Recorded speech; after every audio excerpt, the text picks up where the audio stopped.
So first of all, I want to tell you my personal story. I wish somebody would have thought about Gvahim in 1977 when I first made Aliyah. I made 3 immigrations in my life. In 77, I came to Israel from Moscow, and it was tough, especially since my family was refuseniks, if you remember still what it meant. We did 4 years of hard labor in that respect, and it was tough landing here, but it was great actually. Preparing, we really wanted to get out of the hell out of there, so we felt very, very much at home. But still, would have been great to have this surrounding, surrounding community that would have, absorbed us. Still, we did okay. Then I went in 1985. I went to do my PhD in Chicago. Would have loved some Gvahim there, somebody to absorb. And then I came back 20 years later after my first Aliyah in 97, back to after being 12 years in the United States. So what you're doing, I've talked to Yair for a while about Gvahim. I was not involved, and the minute I get out of the government, I'll come and volunteer.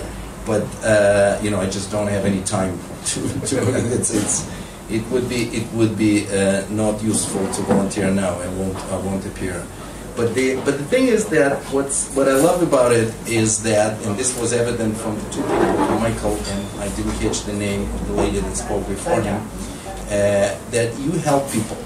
I mean, you help people to land, to get absorbed into their new country, into the country they want to call home, but it's difficult. And it's the country that not always, with our sort of roughness and toughness of everyday life, we don't notice that some people around us need a little help. And so this is great. So this is on the purely humanitarian side. There are a couple of other reasons that I think that what you're doing is great. Is one reason that this country is built. One of the great advantages of this country is innovation. And innovation, I'm going to talk about this over there. So, but innovation comes from exchange of ideas between different people. People can come from with different ideas, different backgrounds. What you're doing is you're integrating people from completely different backgrounds that are driven by the same thought, by the same desire, by the same roughly common goal to make this country better.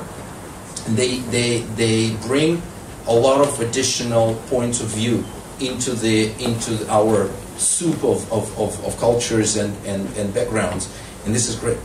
Okay, especially since we're talking about highly productive and highly creative people that you are targeting. Third thing that what I think is great about what you're doing is that we actually facing a shortage of labor.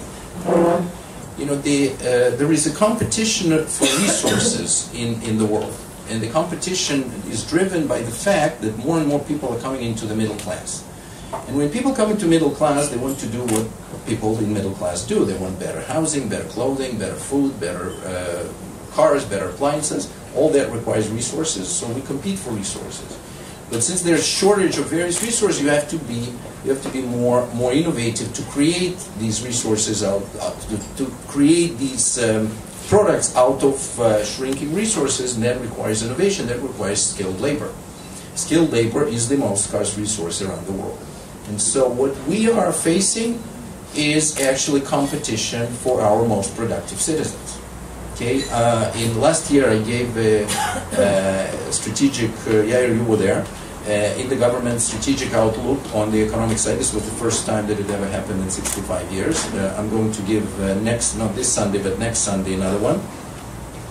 And one of the things that we're putting there as a goal is that we always think that we need to be competitive in the markets that we sell to. Okay, we need to be competitive on our markets. But one thing that we forget, we have to be competitive for our citizens. Because there's no longer a country that the citizens belong to the country. The world is open, the communications are open. With 20 emails, many of people that are most creative and most productive in this country can find a job practically everywhere. And the fact that people that are very productive come from other countries and trying to settle here is a net improvement in our scorecard. This is what we need to be doing. We need to be looking for everybody, all the Jewish people, former Israelis, or Jews that were born in other places. We need to bring them, especially, and this is one of the things that I'm trying to convince the Sokhnut, the Jewish agency, and other Nefesh B'Nefesh and others, is to specifically target the areas in which we have shortages of people. We, unlike many other countries, we are not looking to create jobs. We're creating jobs at a very high rate. We're looking for people, for skilled people to fill the jobs, because otherwise we're exporting jobs. This is a difference between Israel, and I'm talking about the skilled labor, very high end. For all these reasons, what you're doing is great, and I hope that you can do it on a larger scale. And the next question is whether you want me to go through my presentation, or you just want to ask questions, or how do you want me to run from here? Whatever you prefer. I can go through a presentation. It's late. You can fall asleep, fall off the balcony. I don't know. It's dangerous. So you decide. Let's get some questions. Yeah. If you can elaborate a bit. We have today the community of Gvahim is about 10,000 people. Community, yes, overall. And we found job for with 700 to 1,000. A year, 300. We're doing on a yearly basis, and 300 we already done. And we have done a work with Deloitte, McKinsey. What is the contribution to this kind of community, to the Israeli economy? Well, it's difficult. It's difficult to say. Half of them are PhDs. Half of them. I'll look at it from the macro, okay, without knowing anything about the people. And usually, the GDP is about 2/3 labor and 1/3 capital. So, but you need the labor to generate the returns on capital. So, if we just take that, you take their salaries, multiply them by 50%, and that's the contribution to the GDP, roughly of that. That's so someone else invested in their education. Yeah, no, that is definite, but that is what you're getting as a return. It's somebody bore the capex of this. You're getting the returns. So that is definitely. And if you take these returns and bring them as a present value, you get the value of a person. It's a little bit cold, right? Calculating the value of a person, but I guess you can relate to that, right? Present value, this works. So this is a lot of money. I mean, this is definitely, especially in the world where we have shortage of labor, because there you are essentially exporting high-end jobs to other countries. I mean, it's not that somebody else would do it a little worse. Okay, so the difference is small. That job will not get filled in Israeli economy. So that is something. And it's actually even worse than that, because the minute you have shortage of skilled labor, prices for skilled labor go up, and so we become very expensive country. And so since we become very expensive country, some senior vice president in the company X that is sitting in Palo Alto or in Tokyo looks at the comparison of engineers or developers in this country and that country, may decide that 3,000 engineers in Israel are too expensive and just cut it off. Okay, so there are all these indirect effects that could happen quite drastically. So we do need to look for ways to reduce the shortage. We've written a report 2 years ago on the shortage of engineers in Israel, and this is now there's a process by which we are addressing the short run, the medium run, and the long run. The long run is education. We need to. The interesting thing that you would not have thought about, maybe you have, but we create or graduate about the same number of biologists as computer scientists and computer engineers per year from our universities, not colleges but the universities. Now the only difference is that there are about 15 times more jobs in computers than in biology. Yet our state-sponsored system generates about the same amount, which translates into the interesting statistic that a biologist 4 years out of college earns about 70,000 shekels. And the computer scientist 4 years out of college earns 280,000 shekels, which is 4 times. Now think about that biologist that would have moved from being biologist, which the decision was made sometime quite early, in fact, and I'll tell you why, and becomes a computer scientist. In terms of GDP, it increases 4 times. Their contribution to themselves, to their families, as well as to the country increases 4 times. I mean, that is something that we can't afford. We, you know, as we know, human capital is the only capital we have. You know, gas notwithstanding. I mean, gas is actually a fairly trivial part of our economy. At the peak, it will be maybe 2%. So we still have to use other parts of our anatomy. I was at a conference in New York 3 years ago. I was in a panel on energy. It was Bloomberg was organizing it, and the moderator says to me, Professor Kandel, I thought Jews were smart. I said, I don't know how to respond to that. I said, well, you know, Moses was wandering for 40 years around then and ended up in the only place in the Middle East where there are no natural resources. And I said, yes, we thought for a long time that either Moses or God Almighty were bad navigators. They were great leaders, but bad navigators. And we ended up understanding that they were good navigators. They just wanted us to develop various parts of our anatomy first before we find the gas. Otherwise, we would be living in a different society. By the way, if we were to find gas in 1970s, when I came to this country, this would have been a different country. We would have had much less chances of having by the way, of attracting all these people that you are dealing with, right, or you are helping to, because, you know, coming to a gas country is not very attractive, and we would be much poorer as well. So, this is something that we need to constantly focus on. And the short term, the only short term, there are actually several short term solutions. One short term solution is to bring back into the industry the people who are already been trained. Okay, we're losing a lot of women. You know, by the way, out of those biologists that I was talking about, 65% are women. Out of those computer scientists, 25% are women. And then only 9% are in the industry. So we're taking half of our population and just losing it all when it comes to higher paying jobs. I mean, when do we lose them? I don't know. But it happens sometimes in the 4th to 5th grade, when we manage to convince half of our population that they're not good at math. Okay, this is something that we're trying to work on with the education department.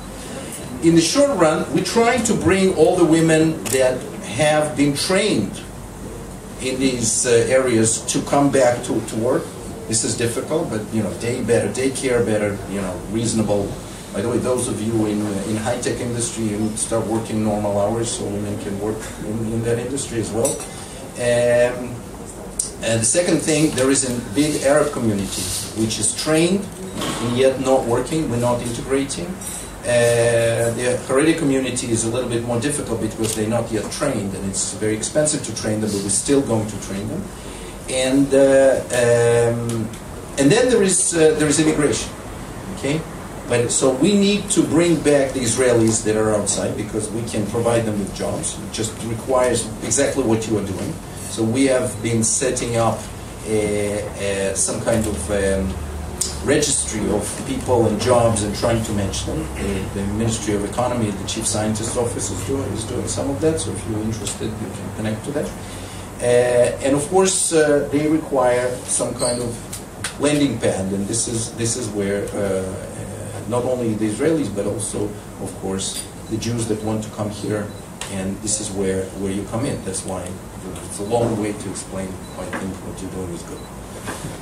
So now I'm coming back to you. What do you want me to do? That's great. Now, if there are any more questions from the crowd? That's it. Of course, if I may, one of the questions, because you work for the government, is what is the government doing that Gvahim is doing but is alone to do and is a bit lonely?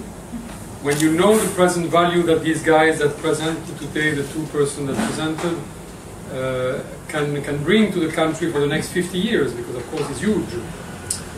So it's, what is really important is to see, we have the formula, I think, at Gvahim has been shown, and unfortunately the Sokhnut or others have not shown. It's about time for the government to move on that. And what's happening? Sorry to be a bit direct, but it's important to move on that, considering that the demand is so high. I just came back from France also a few days ago, and it's more than ever there. And also considering, as we say, the huge value added that we bring to the country with these very talented young persons. Well, there's several answers to this. First of all, the government is doing, there is even a special ministry for doing that. It's just not doing this very well. But that's, you know, fortunately, generically, government usually does things less well than the private sector. Not all of things, but some of the things. And so, throughout the world, there is a, sort of partnership. Some things the governments do, some things are done by philanthropy and by the private sector, which here what we see is actually a combination of the two, because you need, to find a job, you need the private sector to help them finance the activity. In terms of, I've never sort of considered that seriously, because I've never been asked, but I think that there is a possibility. I don't want to promise, but I think there is a possibility to consider this joint venture between this initiative to reduce the shortage of engineers and some other areas where we have shortages, and provide some support in that area. So I'd be happy to entertain this and to put you in touch with the relevant people and to give them sort of words of encouragement. I definitely think that it's but I don't think there will ever be, the government will ever be able to replace sort of this soft touch that you can provide. It's just not, the government is not soft. And when government does regulation, it does it with an axe. Okay, when you do it with a scalpel.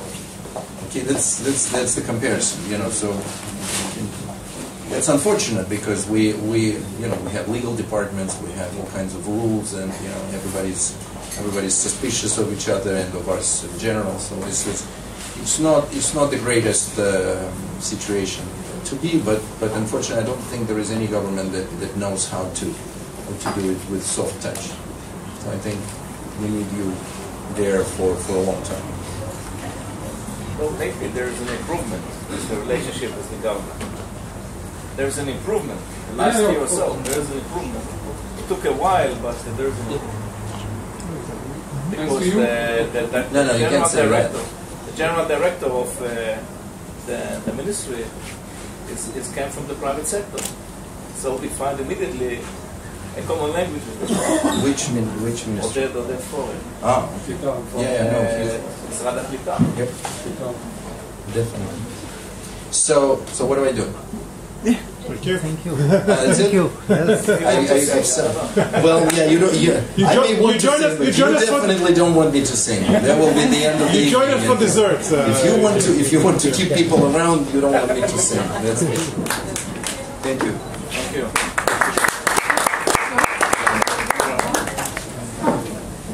Okay, before I release you to the most, a very important part, which are the dessert.